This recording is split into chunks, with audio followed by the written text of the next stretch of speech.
की उत्तरं यत् समुद्रस्य हिमाद्रस्य दक्षिणं तद् नाम संगति यत् यानी जो उत्तर के जो सामने जो विशालकाय समुद्र है और दक्षिण के जो सामने विशालकाय हिमालय है, उस भूमि में जो घिरा हुआ प्रदेश है उसको भारत कहा जाता है। और जो वहां पे रहते हैं वो संगति है, उसे भारत में निवास करते हैं।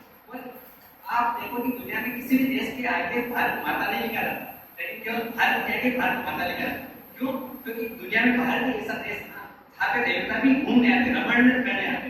तो एक लाइन में याद है कि गायत्री देवा के लिए किसने धन्यासु दे भारत भूमि पाई, मतलब देवता भी ज्यादा गीत गाने भारत में आते हैं। उस धन्य भूमि, उस महान भूमि भारत में नतमस्तक होकर प्रणाम करते हैं। और भारत का जो ज्ञान, भारतीय वाणी है, वो ज्ञान का प्रकार, कोई ज्ञान प्रकार जो वेदांत दर्शन है हमारा, उसमें ज्ञान का प्रकार दो भाग में, एक सत्य और एक सत्य का क्या मतलब जो वास्तविक ईश्वर की सत्ता है, और असत्य का क्या मतलब जो अपन लौकिक चीज देखते हैं। लेकिन जो हमारा पूरा तात्विक हमारा जो वेद और जिसमें वेदांत दर्शन है, उस सत्य ज्ञान को ज्यादा प्राथमिकता देता है बजाय कि असत्य ज्ञान।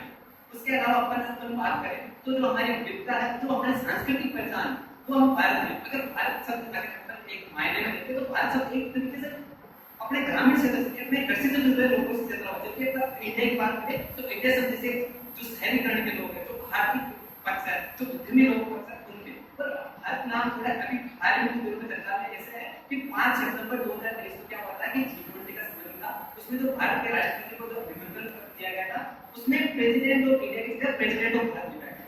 तभी से भारत नाम सुधार में आने लगा और एक विचार हुआ है कि अपने देश में इंडिया की सबको है भारत, जो कि सही नहीं है। क्योंकि जो ब्रिटिश काल हुआ था उसके बाद अपन आधुनिकता के दौर में आंग्ल भाषा की ओर कुछ ज्यादा ही बढ़ गए। उसके बाद क्योंकि हमारे देश में समय समय पर परिवर्तन होता है, हम खुद देखते हैं कि राष्ट्रीय ध्वज एक देश की महान पहचान होता है, उसमें भी समय समय पर परिवर्तन हुआ चल रहा है। जैसे चरखा था पहले, उसके बाद समय समय से उसमें परिवर्तन होता है, हम खुद देखते हैं।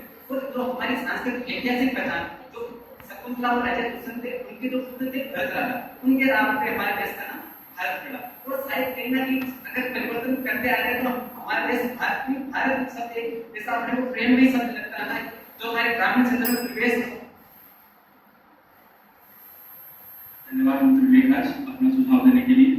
मैं अपना सुझाव इंडिया की तरफ देने जा रहा हूँ। जो इंडिया शब्द है वो अंतर्राष्ट्रीय एवं संवैधानिक शब्द है।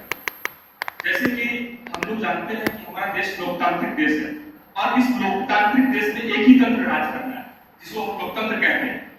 और लोकतंत्र की बहुत बड़ी गरिमा है।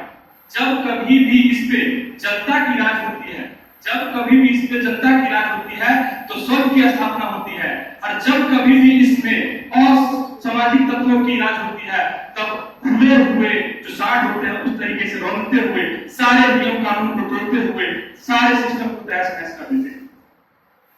आज लोकतंत्र का त्योहार चल रहा है 2024 में। बहुत विडंबना की बात है कि अपने मां को ही डिफरेंट अलग अलग रूपों में पुकार करके उसमें एक दूसरे पे आलोचना कर रहे हैं। जैसे कि हम लोग जानते हैं कि अभी लोकसभा का चुनाव चला, उसमें विपक्षी बोल रहे हैं कि हमारा देश का नाम था इंडिया, एक बोल रहा है कि हमारा देश का नाम था भारत। जबकि ये डिपेंड करता, सब पे निर्भर करता है किस तरीके से अपने मां को पुकारे। अपने मां को पुकारने का अलग अलग तरीका है। किसी ने मां को मां पुकारा, किसी ने मां को मम्मी पुकारा, किसी ने मां को मॉम पुकारा। अब इसमें भी तुष्टीकरण हो, राजनीतिकरण हो, ये तो निंदनीय है, एकदम निंदनीय है। जैसे कि हम लोग जानते हैं कि हमारा देश जो इंडिया है उसका उत्पत्ति संस्कृत वर्ड से हुआ है। इंडस रिवर है जिसको हम लोग हिंदी में सिंधु कहते हैं। अब सांस्कृतिक वर्ड को जो ओरिजिन हुआ है, जिसको वर्ड में एक्सेप्ट कर रहा है, हिंदी फेल है, इंग्लिश फेल है, तेलुगु फेल है, लेकिन वहां पर संस्कृत वर्ड जो है उसको एक्सेप्ट कर रहा है। और सबसे सांस्कृतिक लैंग्वेज जो है, भाषा जो है, वो